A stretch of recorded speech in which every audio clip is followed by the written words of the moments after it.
আজকে এই ডিজাইনটা তৈরি করে দেখাবো। এই ডিজাইনটা করার জন্য এর আগের এপিসোডে ছোট্ট একটা অংশ আমি তৈরি করে দেখিয়ে দিয়েছি। আজকে ওই ছোট অংশটা জুড়ে আমি পুরো ডিজাইনটা তৈরি করব। দেখুন, এই ছোট অংশের ভিডিওটা আপনারা আগের এপিসোডে পেয়েছেন। এই রকম টুকরো আমি 4টে তৈরি করে নিয়েছি। এবার এই 4টে টুকরোকে জুড়ে আমি ওই ডিজাইনটা তৈরি করেছি। আর কিভাবে তৈরি করেছি সেটা আমি এখন দেখাবো। তার সঙ্গে কিছু অভিজ্ঞতাও আমি শেয়ার করব। আপনারা বলেন যে আমি ছোট ব্যাগ তৈরি করি। হ্যাঁ, ছোট ব্যাগগুলো তৈরি করি আমি এর আগে এপিসোডেও বলেছি। তার কারণ যে ভিডিও করতে সুবিধা হয়। তার মানে এই নয় আমি বড় ব্যাগ তৈরিই করি না, বড় ব্যাগও তৈরি করি, তবে সেগুলোর ভিডিও বানাই না। তবে সেই সংক্রান্ত ডিজাইনের যে ছোট ব্যাগ তৈরি হয় আমি সেইগুলো কিন্তু ভিডিও করে পোস্ট করে দিই। দেখুন এখানে আমি কিভাবে টুকরোগুলোকে জুড়ে নিচ্ছি। আমি তো সবসময়ই চেষ্টা করি কাজটাকে সহজ করে দেওয়ার, কিন্তু আমার পরেও একজন আছে যে আমার কাজটাকে আরও সহজ করে দিয়েছে। আমি ভাবতেই পারিনি যে এভাবেও ব্যাগ তৈরি করা যায়। যে এই ব্যাগটা তৈরি করতে দিয়েছে তার কিছু আইডিয়া আমি এই ব্যাগের মধ্যে প্রয়োগ করেছি। তার জন্য আমার সাথে আপনাদের থাকতে হবে। পরপর কয়েকটা এপিসোডে আমি সেগুলো শেয়ার করে দেব। এখন আমি দুটো অংশকে জুড়ছি কিভাবে একটু দেখে নিন। দুটি অংশকে আমি সমানভাবে দেখে নিয়েছি কোন পুঁতির সঙ্গে সমান হচ্ছে।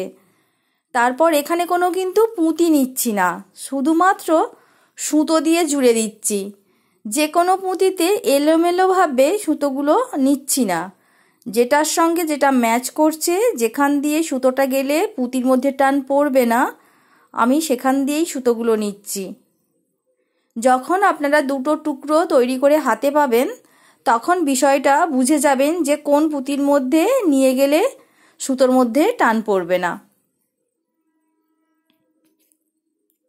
একটা ব্যাগের পুরো ডিজাইন যদি আমি তৈরি করি তাতে আমার সময় যেমন বেশি লাগবে, তেমন ভিডিওটাও তো বড় হয়ে যাবে, আপনাদেরও অনেকক্ষণ সময় দিয়ে দেখতে হবে। এখানে কিন্তু সেটা হয় না। আমার খাটনিও যেমন কমে, আপনাদেরও সময় অনেক বেঁচে যায়।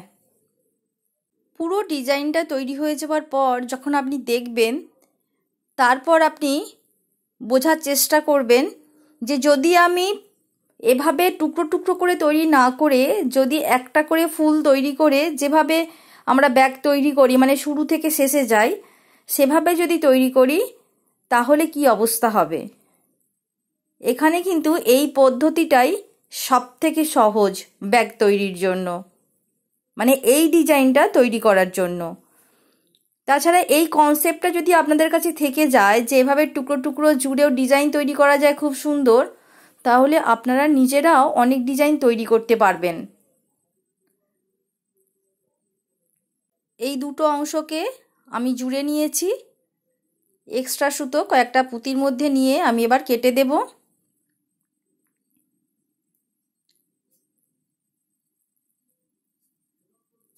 এবার দেখুন এই রকম আরও দুটো অংশকে আমি জুড়ে নিয়েছি কাজের সুবিধার জন্য।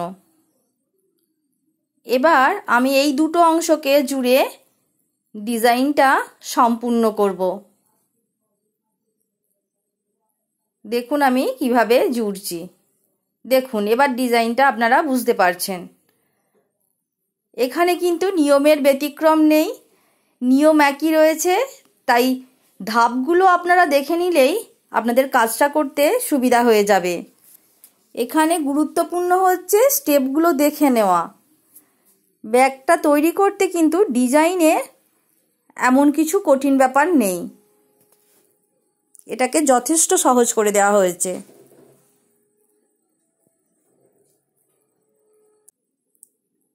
এদিকেও কিন্তু আমি কোনো এক্সট্রা পুঁতি নিচ্ছি না, শুধু সুতো দিয়ে দুটি পাটকে আমি জুড়ে দিচ্ছি যেমনভাবে আগের অংশটা জুড়েছিলাম। আমি এখানে স্কিপ না করে পুরোটাই পরপর দেখিয়ে দিয়েছি যাতে আপনাদের বুঝতে সুবিধা হয়। না হলে আপনাদের মনে হতে পারে যে আমি অন্যভাবে জুড়ে দিয়েছি, কিন্তু সেটা দেখালাম না।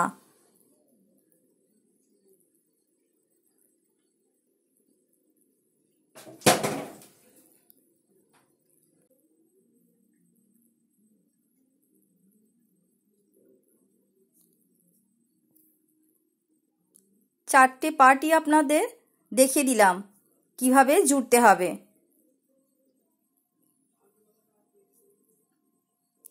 তবে জোড়ার আরও অনেক পদ্ধতি রয়েছে, অন্যভাবেও জোড়া যায়। মিডিলের অংশ আগে জুড়ে নিয়ে চারদিক সমান করে নিয়েও জোড়া যায়। আপনাদের যেটা সুবিধা হবে আপনারা সেটাই করতে পারবেন। আর এখানে বলি, আমি এটা 10 নম্বর পুঁতিতে গেঁথেছি, ক্রিস্টাল কাট লম্বা পুঁতি। 2 কালারের পুঁতি এক সাইজ রয়েছে। আর সুতো নিয়েছি আমি এখানে 40 mm। আপনারা 60 mm সুতোতেও তৈরি করতে পারবেন।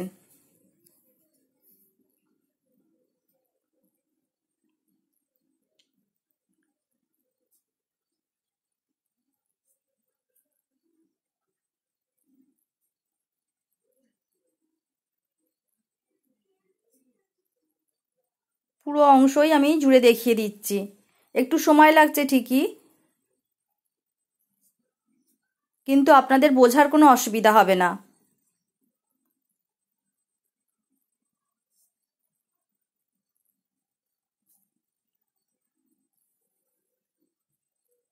ভীষণ সুন্দর একটা ডিজাইন তৈরি হয়েছে। যদি এভাবে আপনাদের না দেখিয়ে দিতাম আর শুধুমাত্র ডিজাইনটা পোস্ট করতাম, আপনারা বুঝতেই পারতেন না এত সহজে এটা তৈরি করা যায়।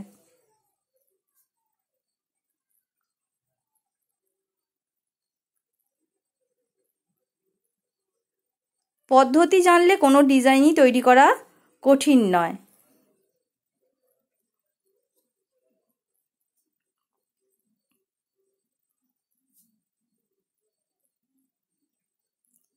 ব্যাগের সাইজটা বেশ বড় রয়েছে। যখন ব্যাগটা আমি পুরো কমপ্লিট করব আপনাদের মেপে দেখিয়ে দেবো। এটা আমি সিলিং ব্যাগ হিসাবে তৈরি করছি। আপনারা এতে হ্যান্ডেল জুড়তে পারবেন, যদিও আজকে এটা শেষ হবে না, কারণ এর আর একটা অংশ রয়েছে আর সেটাই একটু অন্য রকম বলতে পারেন। ওখানেই একটা চমক রয়েছে। ওই যে বলেছিলাম একটা অভিজ্ঞতা আমি শেয়ার করব, যার জন্য ব্যাগটা আমি তৈরি করছি তার কিছু আইডিয়া আমি এই ব্যাগের মধ্যে প্রয়োগ করেছি।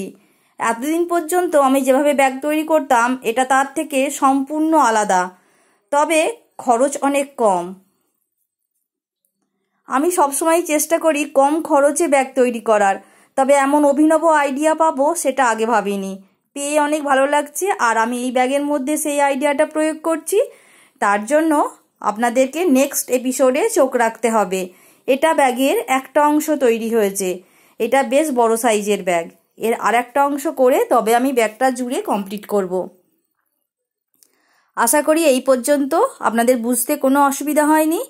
আর কোনো জায়গায় যদি কোনো কিছু জানার থাকে কমেন্ট সেকশানে লিখে জানাবেন, আমি পরের এপিসোডে এসে সেগুলো বলে দেব বা হাতে করে দেখিয়ে দেব। আজ এই পর্যন্তই। টাটা।